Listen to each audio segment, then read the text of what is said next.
Hello, I am Adam O and welcome to my first part in a tutorial on how to draw a white cat fur thing. I'm not good with titles, but I'm going to be showing you how to draw basically white fur on a pet portrait. Now that sounds like kind of a boring topic, but this is one of the more difficult pet portraits to pull off because it's extraordinarily easy to overdo the fur. Now, I was originally just going to do a single video that was like 30-40 minutes to show you how to do this fur really easily. But I ran into two things. One, I realized that the background is necessary in order to make the white fur pop out the way it does. Like those two things, the fur and the background, interlace. And you need one to have the other. The second thing is I had a few people want to know how I did the eyes on this cat, and it's such a simple process that by the time I started thinking about all the different things you need to do in order to make other things look real, I figured why not just show the whole thing. So I'm going to break this down into like a 4, maybe 5 part video series and just show you everything because it's really not difficult. This entire drawing only took about 5 hours to draw. So starting off right off the bat, I'm going to throw in a basic background behind this cat. I'm not going to mimic exactly what's behind it because there are certain things we're going to do with this drawing in order to make it look more quote-unquote artsy. I'm going to boost some of the contrast and brightness. I'm going to subtract it in other places. I'm going to add detail in a couple places, and I'm going to take away a massive amount of detail in others. But the very first thing I want to do is drop in a basic background, and I'm doing that with charcoal powder and a Q-tip. Now, if you don't have charcoal powder, don't panic. You can do this by scrubbing like extra soft charcoal or your darkest graphite pencil on a scrap piece of paper, then rubbing the Q-tip in that until it's nice and dirtied up, and then scrubbing that on paper in circles the way I'm doing now until it becomes all even. The only drawback to that is it's a much slower process, and you're going to go through a lot of pencils that way. I don't remember what charcoal powder costs, but I don't recall it being expensive. I basically only use it whenever I'm doing things that need to be sort of a smooth gradient. So the first thing I'm going to do is I'm basically just dumping that right on paper and then using small little circles and trying to scrub that into the paper itself, like into the fibers of the paper, not using a real super hard stroke, but by using persistence. So I'm going to go over the same areas over and over until I get a nice smooth background. Now this camera is going to show this as looking clunky and chunky. I'll show you how to get rid of that. The camera is going to pick up a little bit of clumps here and there because the camera software tries to sharpen up details that don't need sharpened. In real life, by the time we're done with this whole thing, the real life version of this drawing is way smoother than what it's shown on camera.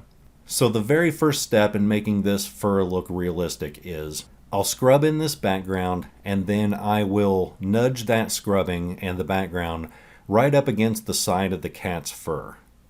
And it's okay if I overlap these strokes a little bit because we're going to be erasing finer hair details and stuff from the cat's face, its ears, its cheeks, and whatnot, into that background area in order to make it look like it has sharper details, like it has little single hairs that are coming off of the side of its face. In order to achieve that effect, I have to start right from the beginning and scrub the background up to the side of its face and allow for a little bit of overlap from the background into its fur. It's going to create sort of like a fuzzy, out of focus look to the outline of the cat, and if you've achieved that look, that's what we're going for. I'm picking up the paper here so that I can blow off the excess charcoal powder, which probably isn't going to make my wife happy because I just blew that right up on the floor because I don't care. I'm crazy. I'm crazy, son.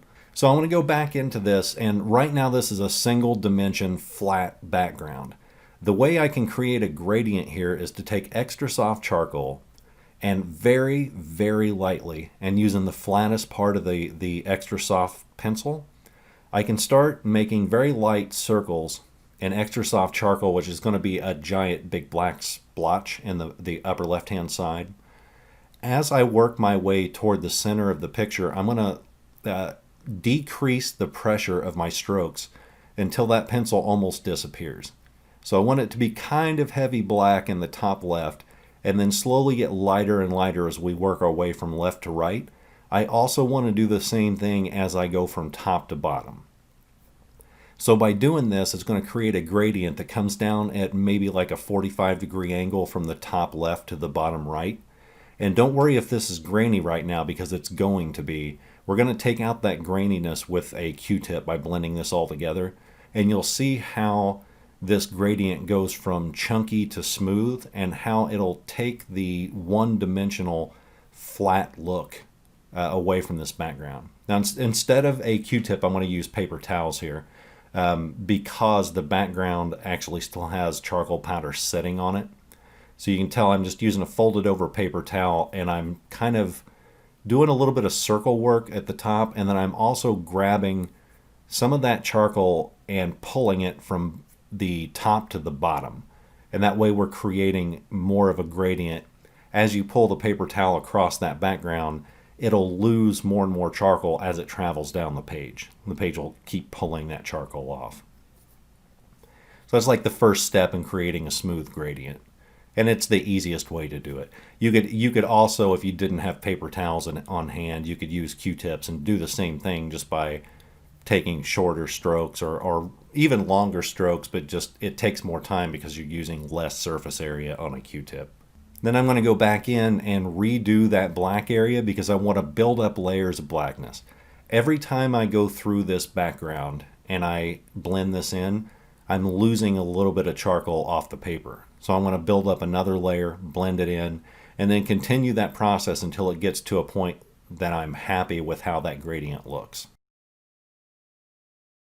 But if I just leave that a single tone, one-dimensional flat gray area, it's not going to look very professional. It's going to look like you just colored it in really quick and didn't give a crap. Like you want it to have some sort of dimension there. The difference between a professional looking drawing and an amateur looking drawing can oftentimes boil down to background things like the actual background itself, small details in things like shadows that you don't really even notice when you're looking at the drawing at first, but whenever you dive into them, it's like something's off here. And it turns out, oh, okay, this person just slapped this piece in really quickly and said, okay, that's good enough. Good enough doesn't do it when you're selling artwork for a living. At least not if you want to have a long career and develop a really good reputation among your customer base, galleries, and whatnot. Take the time to do those extra details like that. So anyway, rambling aside, I blended that stuff in, and now I'm taking a Q-tip and I'm pulling straight down to take some of the extra pencil marks out of it. Then after looking at that background a little bit, I realized I want to pull some of that black a little further down. So I'm just extraordinarily gently, very, very lightly. I'm just laying in a very light touch black with extra soft charcoal, and then we're going to blend that in again. So I'm looking for smooth, smooth, smooth. And notice how those little pinholes just disappear as I'm lightly scrubbing this with a Q-tip. We're just pulling charcoal all over the page by doing this.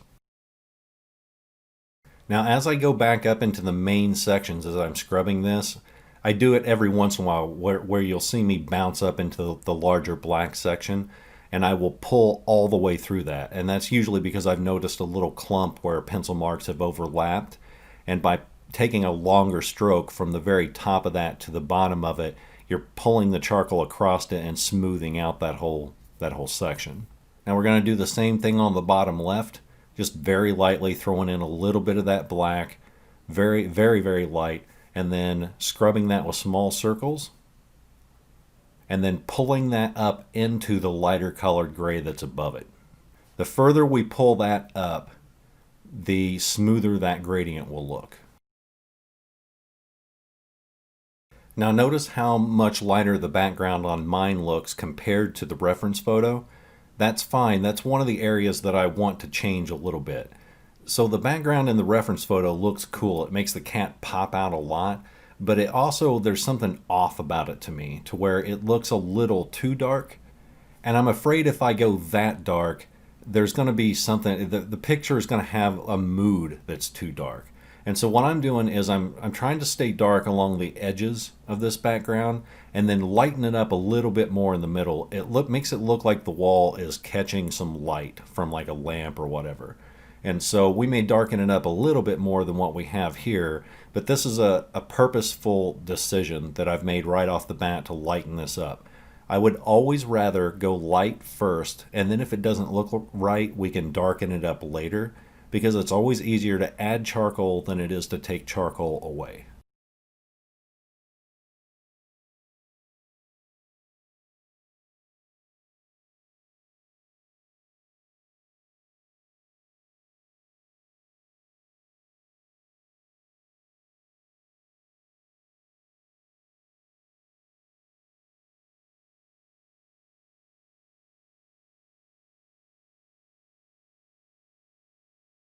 Now, one thing to note, I'm not being careful whenever we get to sort of that horizon line where the blanket stops and the wall begins.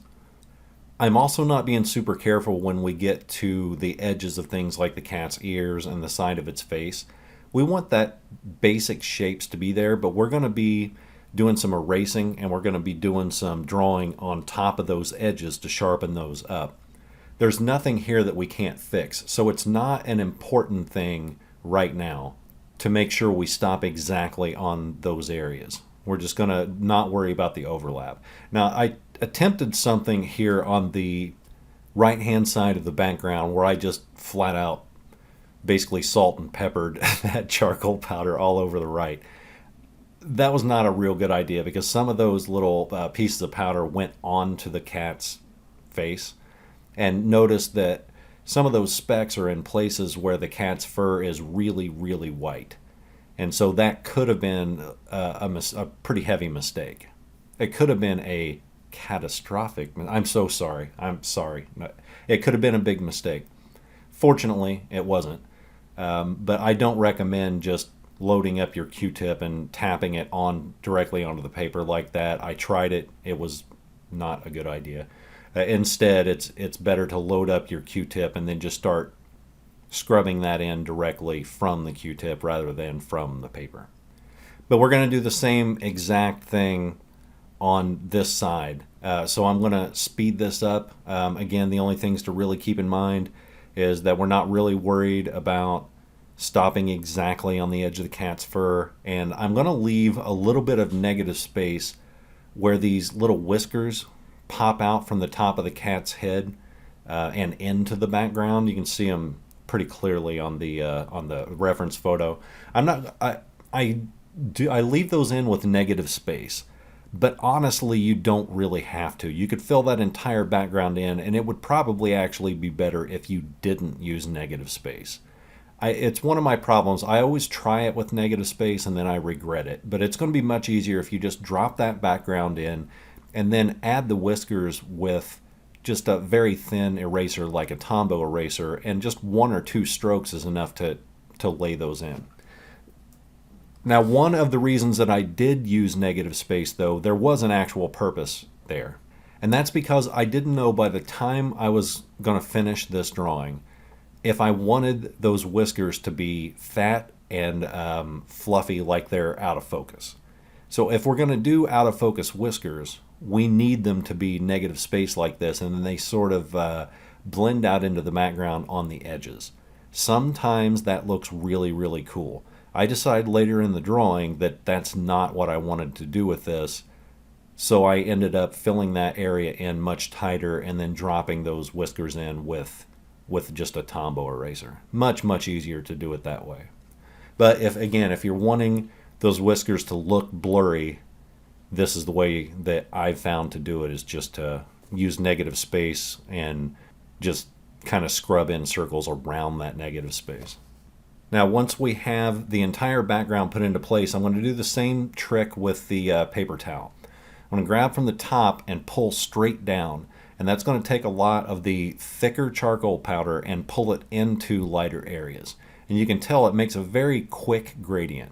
Then I'm going to go to the areas along the bottom that I want to be a little bit darker and do the same thing in reverse. I'm going to grab the charcoal down low and pull it upward across the page. I'm not worried about getting those strokes into the cat fur itself because that is pretty easy to erase away if we go too crazy with that.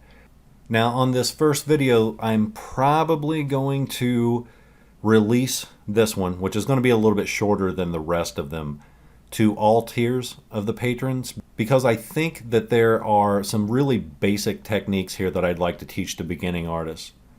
And then when we get into the actual fur on parts 2, 3, 4, and possibly 5, we'll do longer videos there to get into some major detail on how to do this fur. But I wanted everybody to at least have an opportunity to learn something out of this, even if they can't afford second tier or up. But the next couple of videos that we do will be longer than what you're going to see here. The majority of this one was basically just filling in that background anyway, so we'll get into more detail on this next one. All right, so let's get into a really fun part. This is like every beginning artist loves to learn how to do eyes because they're fairly simple to do, but they give a really cool effect.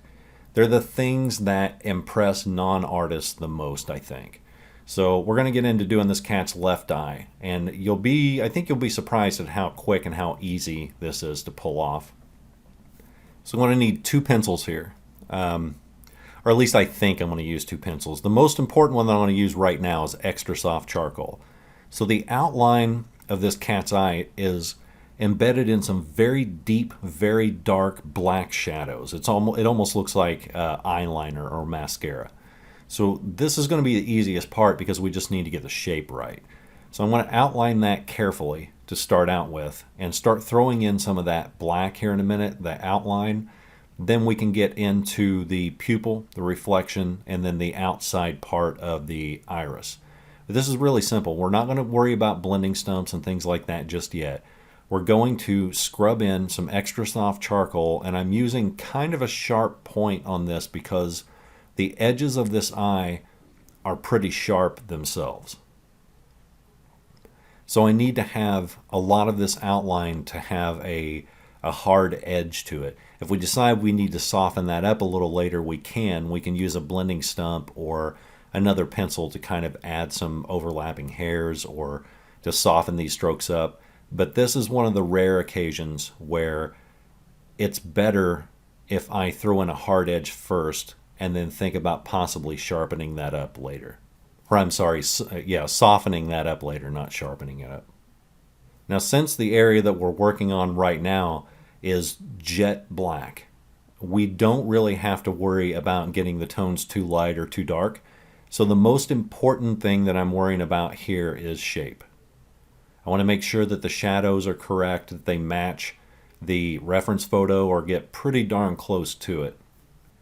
And anytime I'm filling in a large-ish area like this, I tend to use circles on my strokes rather than up and down or side-to-side strokes, because when you use circular strokes, the blending of that area will look much more solid. Sometimes when you're doing just straight up and down strokes or left to right strokes, all the pencil marks will be going the same way, and then when you blend it in, you'll actually see those directional strokes. So I do the same thing whenever I'm blending in these areas with a blending stump. I'm using a sharp, soft blending stump to do this. And I'm using just tiny little circles and pulling the charcoal around to cover up all of the little pinholes and pencil strokes that happen before you blend them. We want this to look like a solid mass and not like, a bunch of pinholes that stick out and look quote-unquote drawn. I say quote-unquote drawn, but they're literally drawn. We just don't want them to look that way. Now, as I'm doing this, I'm picking up a lot of extra soft charcoal on the blending stump itself. So we've basically turned that stump into its own pencil. So I can use that to my advantage and start drawing in some of the areas that are not quite jet black but are still pretty darn dark on their own. And so on the right hand side of the eye, I use the blending stump to do that. Then instead of using a pencil, I can use the blending stump to do the rest of the outline along the bottom part of that eye. Because the bottom part's not quite jet black. It's much thinner there, and it's much lighter there than the rest of the eye. So the blending stump is a perfect tool to use. It's going to make things look soft.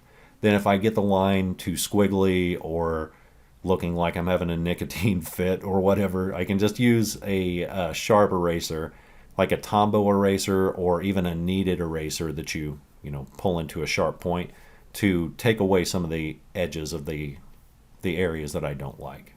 Now I'm kind of looking at the iris, and I start to do a little bit of the iris here and pulling in little dark reflective, they're not reflective, little dark splotches that happen within the iris.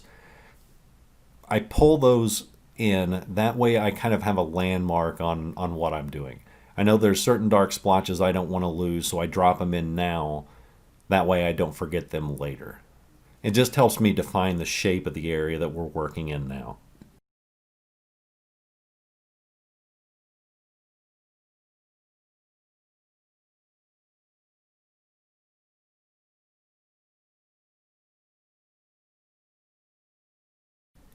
One thing that I'm keeping in mind in this area is that the eyes have a gradient that start dark at the top and get very, very light at the bottom. You can see on that left eye, you got a jet black pupil. You have a snow white reflection on the top right hand corner of that, but the iris itself is a gradient that goes from dark to light as you go down. That overall effect we want to mimic here, but we also have to keep in mind that within that gradient, there are these little bitty areas that pop out that are darker clumps. Those darker clumps are the details that are going to make this eye look realistic.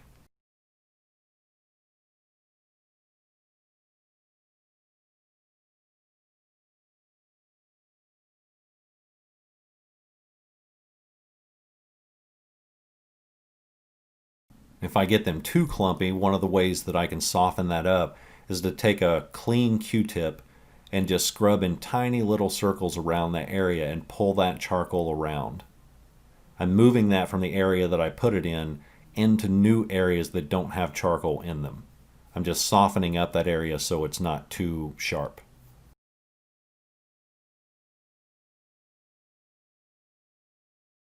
Then to do the darker parts of the top of the eye, I can start pulling the blending stump from the really dark areas of the top of that eyelid, the mascara part, the eyeliner part. I can pull that into the eye itself, and now I'm moving some very dark charcoal from one area to the other. And that's an area where my camera ate one of my video files. All I did was I continued doing what you saw there, making sure that it's darker on top and lighter on bottom, and just keep working that area until it gets that effect. All you have to do in order to do that reflection is not draw in that area. That's it. That's as simple as it gets. And I'm really sorry that I lost that footage, but I've got a bad camera. I can't afford a new one. Once we get so many patrons, then yes, I can afford a better camera that I don't have to worry about it eating files or overheating or just shutting down randomly, all of which my current camera does.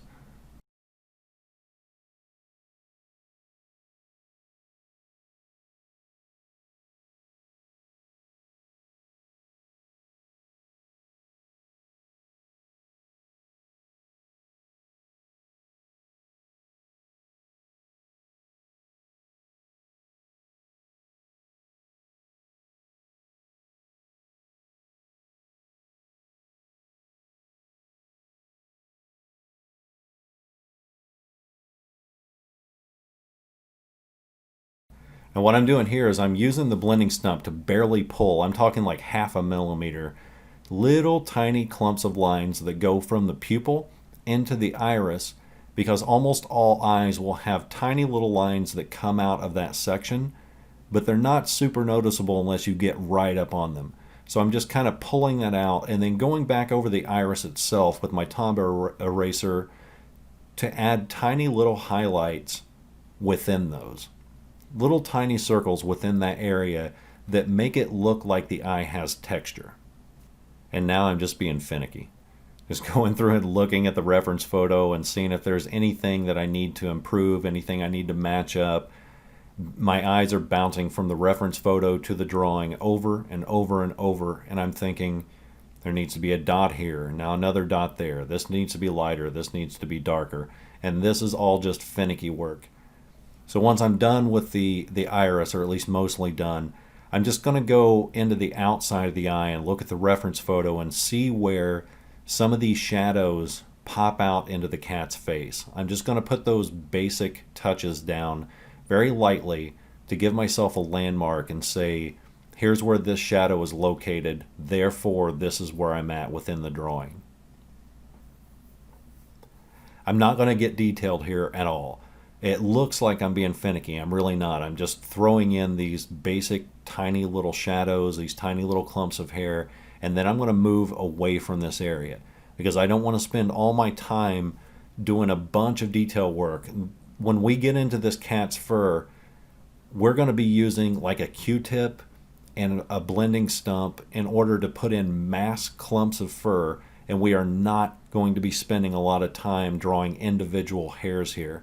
I don't think, except with the exception of the ear, we're not going to use a pencil anywhere on this cat's fur. And the only reason we're going to use a pencil on the ear is just to help define a few areas. Otherwise, the rest of this cat is done almost entirely in Q-tips and blending stumps. So very quickly and very delicately, I'm using the lightest touch possible to pull some of that charcoal into the shadowed areas just to give myself a sense of shape.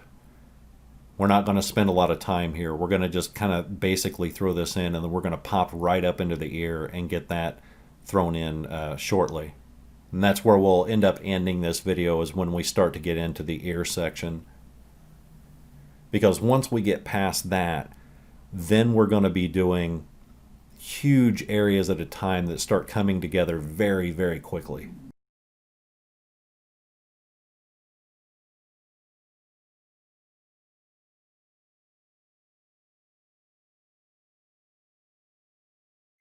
All right, so now we're going to bounce up to the ear, and we're using extra soft charcoal here, and our whole goal for this area is to get the basic shape of, like, there's that triangular section of fur that pops out into the ear, and then there's a very dark black section of shadow behind it.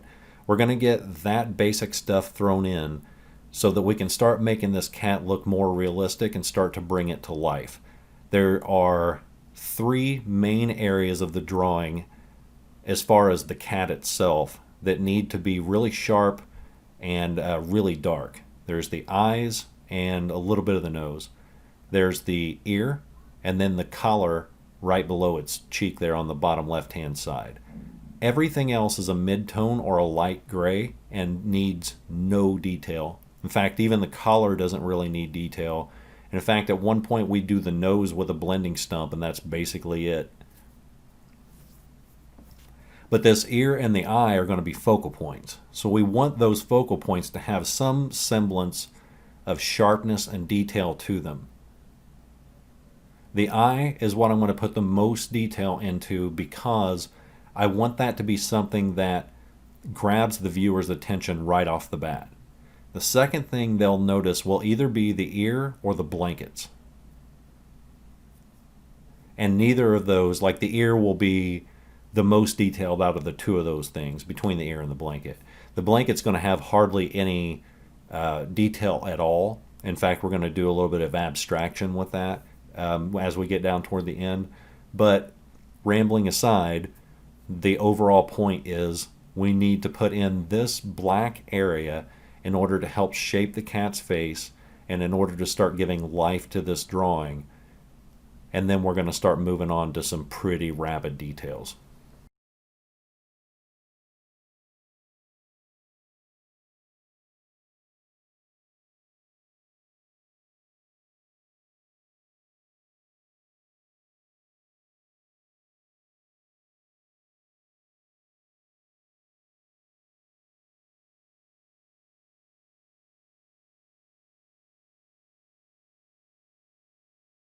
Then we can take a blending stump, blend that area together, and since we have that really dark charcoal on the page already, we can use that as a means of pulling the blending stump through it and into new areas in order to create a gradient.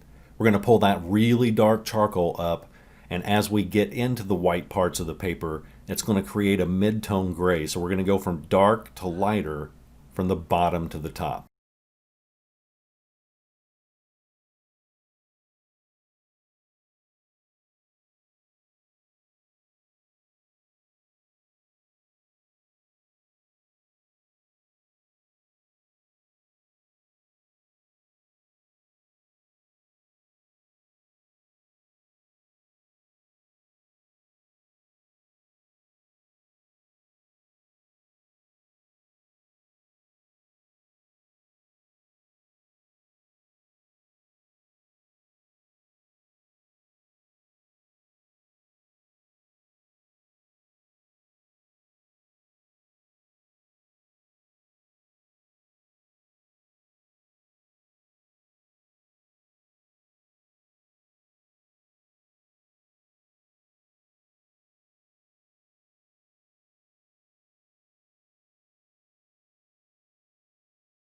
Now, if I ever get to the point where I need a lighter area and I've already got all this black on there, I can pull that across my scrap paper to remove some charcoal. If it's still too thick, I just use, you can use a paper towel or whatever. I use a microfiber cloth to wipe off all that extra black, and then you're left with a really light or a mid-tone gray on the blending stump.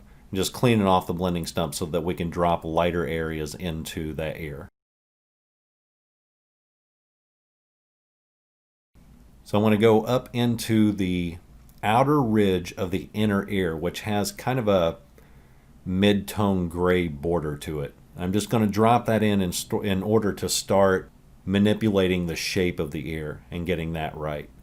It's another landmark that I'm putting in. So this whole area of the inner ear is a gradient, but it's kind of splotchy, and there are certain areas like that outline that stand out. It's what gives it the 3D effect. I'm doing those important areas first.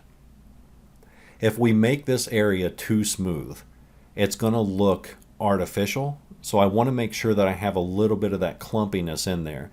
So instead of just drawing a line all the way around using the blending stump, you can see I'm kind of scrubbing with diagonal or almost horizontal strokes.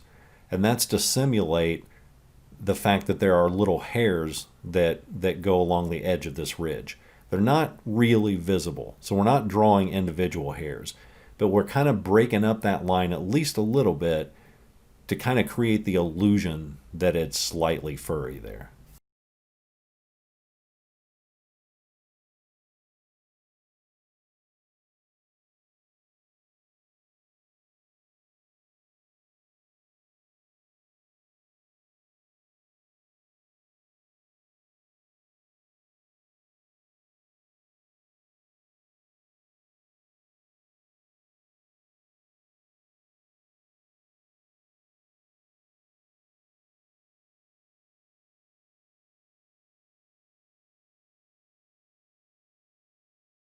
Now, what I'm looking for in this inner ear here is I'm trying to find any areas that are different than the rest. So if there's a highlight there, I look at the shape of that highlight and I want that to be matched in the drawing. If there's an area that's got a darker shadow, I want to throw that in there. This is all about keeping it straight in my head and keeping the shape of everything within that inner ear fairly consistent with the reference photo. So for instance, I noticed there's a highlight that you can see me drawing around, and I want to make sure that that is outlined as much as possible without actually drawing a physical outline with a pencil. So what I'm doing is I'm shading in the area around it and then leaving that area white so that I can at least get the shape right. Then we can go back and modify the actual depth of shading within that later. The shapes, though, are the most important thing. It's going to be easy to get lost within this inner ear because it looks at first glance like it's one big block of gray, but it's not. It gets darker at the bottom and gets lighter as you go to the top. We have those crossover hairs, which are the most noticeable difference in the ear, but we also have a couple spots that are along the top that are a little bit lighter than the areas behind them. And that's where the ear kind of rolls and folds. There's a little bit of very, very soft hair in that area.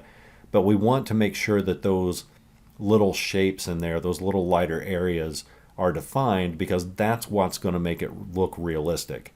One solid block of gray here will look artificial, but making those little things pop out are going to make it look realistic.